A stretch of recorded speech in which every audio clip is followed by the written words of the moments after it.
Nesse vídeo vamos falar sobre os capítulos 9 e 10 de 1 Reis.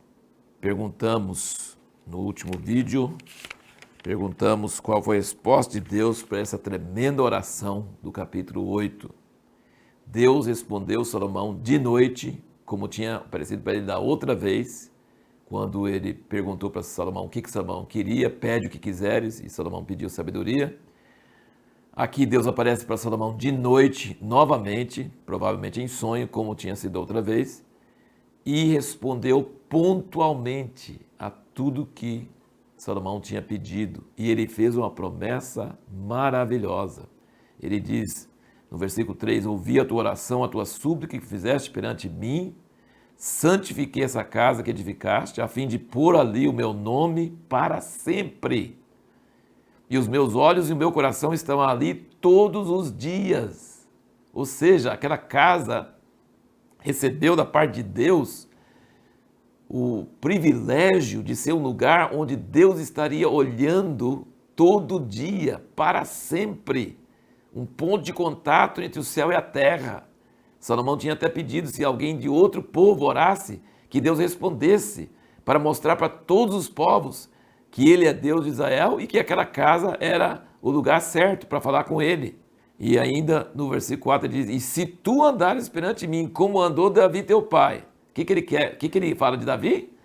Com inteireza de coração e com equidade, fazendo conforme tudo que te ordenei, guardando os meus estatutos e as minhas ordenanças, então confirmarei o trono do seu reino.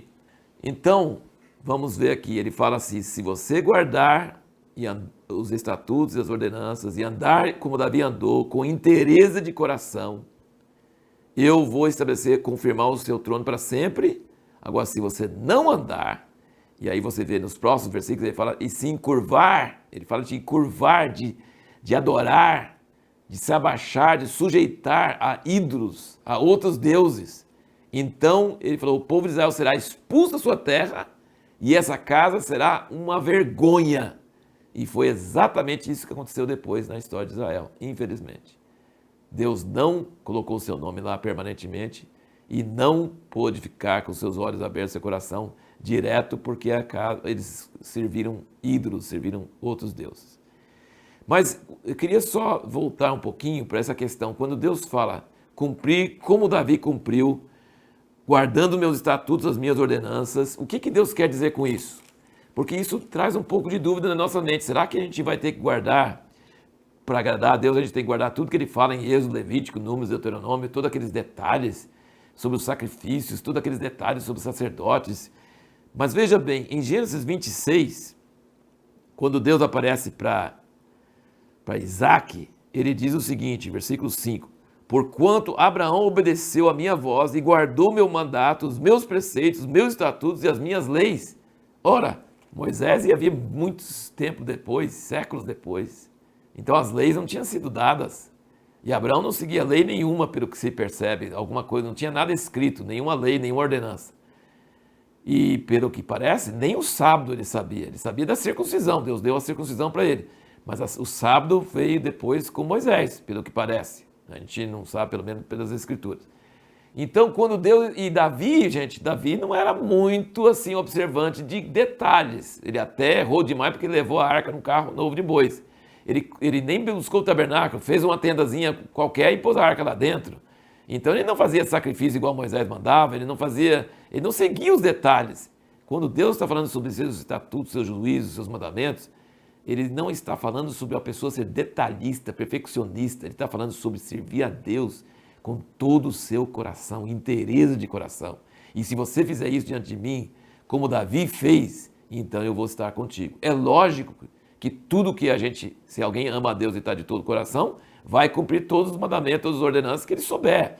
Mas não é uma pessoa neurótica que está tentando achar todos os detalhes da lei de Moisés, cerimonial, e tentando fazer. Não, Deus está procurando um coração para ele. Você lembra que até Davi comeu dos pães da proposição, que a lei de Moisés diz que só o sacerdote podia comer? Claro que não ficava comendo todo dia, mas estava num aperto, estava numa ocasião e ele comeu. E Jesus comentou sobre isso. Então Deus não está preocupado com muitos detalhes, preciosismos. Ele está mais preocupado com o coração ser totalmente dele. E foi isso que ele falou com Salomão, com todas as letras. A gente precisa entender isso quando Deus fala sobre essas coisas. Interessante você observar que depois do templo feito, fala que Salomão fazia sacrifício 3 vezes por ano. Significa que ele celebrava as 3 festas anuais nesse templo que ele tinha feito.